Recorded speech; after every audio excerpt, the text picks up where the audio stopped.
Hola hermanos, el día de hoy, 15 de noviembre del 2021, estamos a la mitad del mes de noviembre, claro que sí. Hoy es lunes de la 33ª semana del tiempo ordinario. Bueno, apenas unos cuantos días y se nos va a terminar este año litúrgico, así que las lecturas lo van a notar ustedes, van a ir poco a poco decantándose hacia eso. De hecho, hoy comenzamos a leer el libro de los Macabeos. Recuerden que tanto el primero como el segundo libro de los Macabeos realmente cuentan lo mismo, cuentan prácticamente lo mismo, hay muy pocas diferencias, pero por la temática que está detrás, entonces la iglesia los asume al final, en los años impares, al final del año litúrgico. Bueno, vamos, hoy es día de San Alberto Magno. Uy, Dios mío, uno de los grandes teólogos y uno de los que cuesta que me comprendan un poquitito por qué es santo, porque no ha sido canonizado. Solo que en 1531 el Papa Pío XI lo declaró doctor de la iglesia y en el momento en el que lo declara doctor de la iglesia pasa a ser entonces santo. Así, automático, sin andarse dando tantas vueltas, porque se rechazó en varias ocasiones el tema de su canonización. Hay algunas cositas ahí medio extrañas, ¿no? Porque como él es un gran científico, de hecho es el patrono de los estudiantes de las ciencias exactas, de la química, de las ciencias naturales y todo aquello, porque él era alquimista, es cierto. Y ahí entonces el detalle es que algunos dicen que eso es como casi brujería y no sé qué, y nada que ver, hombre. Él era un investigador, un gran investigador. El problema de su nacimiento. Sabemos que nace en Baviera, incluso algunos se atreven a decir exactamente el lugar, que es en un pueblo que se llama Laugen, pero no hay certeza. Algunos incluso lo hacen nacer en 1076, en 1193, perdón, en 1206 o en 1193, o sea, algunos en el siglo XII y otros ya en el siglo XIII. Lo que sí es cierto es que muere un 15 de noviembre de 1280. Entonces, eso es lo único que tenemos cierto. Y muere en Colonia. Después de que él había sido nombrado obispo en Ratisbona, renuncia, porque él lo que quería era seguir enseñando. Él había sido maestro por generaciones, se había hecho dominico cuando llegó a París, en París, que apenas las primeras universidades, ¿no? La Sorbona, Bolonia, es decir, entonces él enseña en una de las primeras universidades y recorría varios conventos porque es un gran maestro. Como les digo, bueno, a él se debe el descubrimiento del arsénico, para que vean ustedes, yo sé que decir, padre, el arsénico es para darle volantín a algunos, sí, es cierto que sirve para eso, pero no solamente tiene esas propiedades, no tiene otras propiedades. Además, fíjense, él es uno de los primeros en, ¿cómo les diría?, defender que la Tierra es esférica. Vamos, ya sabemos que no es exactamente esférica, ¿no? Pero vamos, que es redonda, para que me lo entiendan. Él es uno de los primeros en defenderlo. Además, es el gran maestro, nada menos y nada más que de Santo Tomás de Aquino. De hecho, la manera de estudiar, de entender la ciencia de Alberto pasará a Tomás, más una descripción, más una clasificación. Así se entiende la ciencia según San Alberto Magno. Evidente, falta todavía el progreso hacia la ciencia moderna, vamos, pero él es uno de los precursores, él es uno de los precursores. Se han juntado sus obras, oigan, una cantidad de volúmenes terrible, ¿no? O sea, grandísima, y para esa época escribió muchísimo, y era un gran teólogo realmente.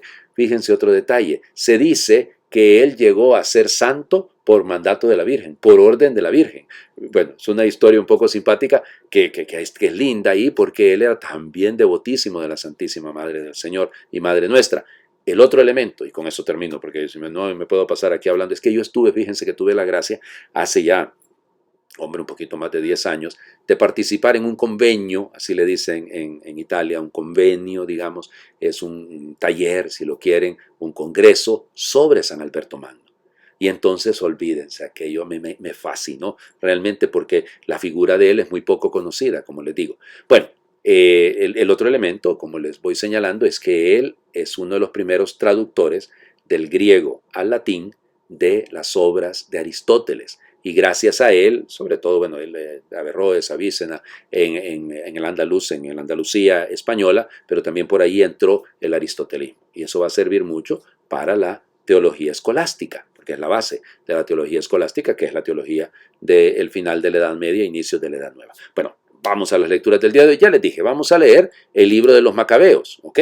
Fíjense, vamos a leer exactamente para que me comprendan, porque alguno era padre, pero ¿cuál de los libros de los Macabeos? Porque ya les digo, repiten prácticamente lo mismo, pero este es el primer libro de los Macabeos. Y entonces hacemos una lectura litúrgica.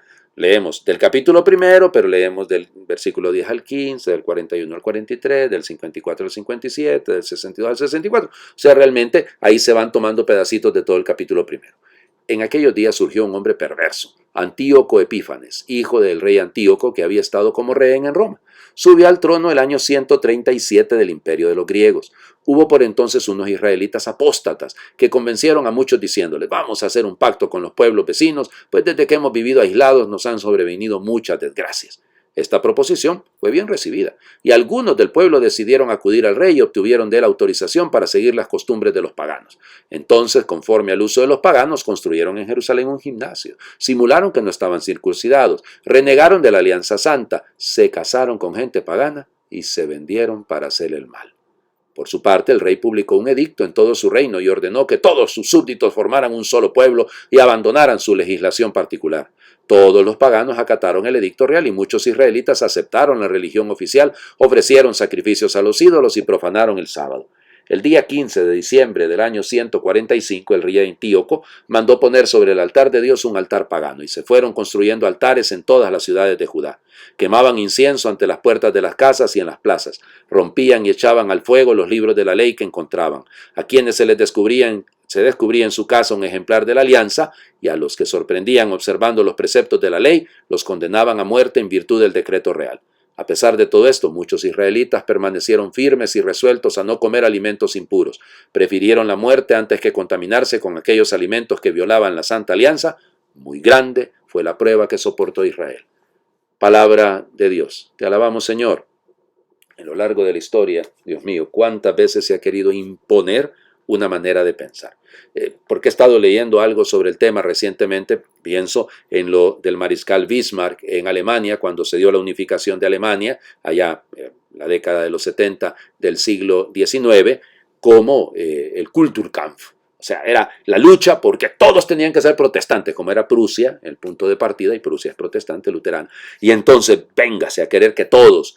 Bueno, estoy pensando en eso, pues por eso se me viene, porque San Alberto Magno es de Baviera y Baviera siempre se conservó católica. Entonces, es esta lucha, ¿no?, que tenemos que librar. Vamos, hay una ideología predominante, hay una intención de hacernos perder todos los valores. Usted póngase a rezar en cualquier lugar. A mí me gusta caminar, ¿no? Se los he contado, todos los días trato de salir a caminar un poco y voy rezando el rosario. Con los amigos que voy a caminar rezamos el rosario. Si voy solo, voy rezando el rosario. Yo no tengo pena de andar mi rosario de fuera, ¿no? Ahí lo ando siempre en la mano para rezar.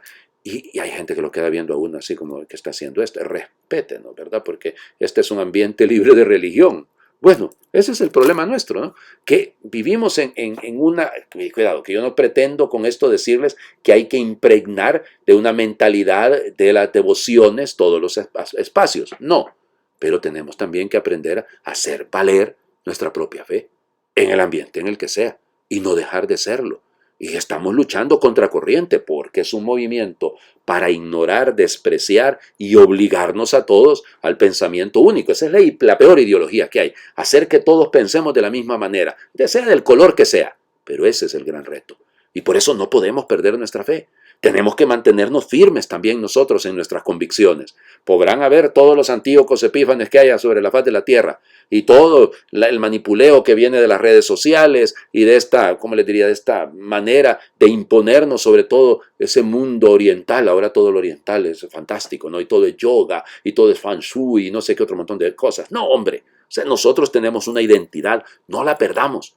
Tenemos que luchar contra esto y mantenernos firmes. El Evangelio, ay Dios mío. Lucas, capítulo 18, versículos del 35 al 43. En aquel tiempo, cuando Jesús se acercaba a Jericó, un ciego estaba sentado a un lado del camino pidiendo limosna. Al oír que pasaba gente, preguntó qué era aquello, y le explicaron que era Jesús el Nazareno que iba de camino. Entonces él comenzó a gritar: Jesús, hijo de David, ten compasión de mí. Los que iban adelante lo regañaban para que se callara, pero él se puso a gritar más fuerte: Hijo de David, ten compasión de mí. Entonces Jesús se detuvo y mandó que se lo trajeran. Cuando estuvo cerca le preguntó: ¿qué quieres que haga por ti? Él le contestó: Señor, que vea. Jesús le dijo: recobra tu vista, tu fe te ha curado. Enseguida el ciego recobró la vista y lo siguió bendiciendo a Dios, y todo el pueblo al ver esto alababa a Dios. Palabra del Señor, gloria a ti, Señor Jesús. ¿Se recuerdan que hemos leído este texto hace pocos días atrás, no? Sí, en la versión de Marcos. Ahora la leemos en la versión de Lucas. Sí, tienen prácticamente los mismos parecidos, solo que aquí no aparece el nombre del ciego, no aparece que se llama Bartimeo. Aquí solo se nos llama, es un ciego que estaba a la orilla del camino. Y es al revés, ¿no? Fíjense, ok. Allá es cuando Jesús va, en Marcos es cuando Jesús va saliendo de Jericó, y aquí es cuando Jesús se acerca a Jericó. Bueno, es igual, Jesús va camino ¿para dónde? Va para Jerusalén, se pasa por Jericó y se empieza a subir hacia Jerusalén. Y entonces, está a la orilla del camino, no está en el camino, no está comprometido, está ahí como un mendigo, a la orilla, pide limosna, es un necesitado como cualquier otro que todavía no se compromete. Y es ciego, no ha alcanzado la iluminación, no ha alcanzado la fe, no ha alcanzado a ser bautizado. Acuérdense que esa es la intención detrás del texto. Al oír qué pasa, es un discípulo, o sea, aprende a oír, aprende a captar y se deja ayudar, pregunta. ¿Ya? En aquel caso, fíjense, cuando iba de camino, él sabe que es Jesús, aquí él consulta qué es, hay una diferencia entre Marcos y Lucas, y luego él empieza a gritar, siempre esto, ¿no? Cuando se da cuenta que es Jesús, comienza a gritar y pide piedad sobre él, pide compasión sobre él, solo que va progresando. Jesús, hijo de David. Jesús, hijo de David. Luego, hijo de David, y finalmente le dirá, Señor. La fe es progresiva. Usted no puede pretender que de la noche a la mañana se llegue a una fe madura. Hay que ir poco a poco hasta llegar a ella, pero con paso firme, acercarnos a Jesús. Movernos, dejar atrás nuestra... ¿Se acuerdan en Marcos que él pega un brinco y tira el manto? No, aquí solo Jesús lo llama, no nos dice que deja nada, sino que se pone delante de él. Bueno, allá hay en Marcos había esa intención de hacer subrayar que este es un ciego que se decide y que toma decisiones firmes. Aquí no está ese relato. Aquí sencillamente se acerca a Jesús. Y esto es fundamental. Se acerca a Jesús. Y Jesús le pregunta, ¿qué quieres que haga por ti? Volvemos, ¿qué quieres que haga? El hacer de Dios. Señor, que vea. Yo lo que quiero es ver. Y eso es lo que le pedimos al Señor cuando desde la fe nos acercamos a Él. Que ilumine nuestra existencia para poder luego meternos en el camino y ser sus discípulos y seguirlo. Y ojalá que nuestro testimonio siguiendo al Maestro se vuelva ocasión para una alabanza de parte de todos. Les invito a hacer oración. Tú no eres, Señor, un Dios impasible, no eres distante y duro con los hombres. Tú conoces nuestra debilidad, nuestras tendencias orgullosas, violentas y egoístas. Conoces bien todas nuestras miserias. Tú eres misericordioso y compasivo. Tú padeces y compadeces. Tú eres compasión. Compadécete de nosotros. Ven, Señor, a socorrernos y danos un corazón nuevo, un corazón limpio y sincero, un corazón lleno de compasión.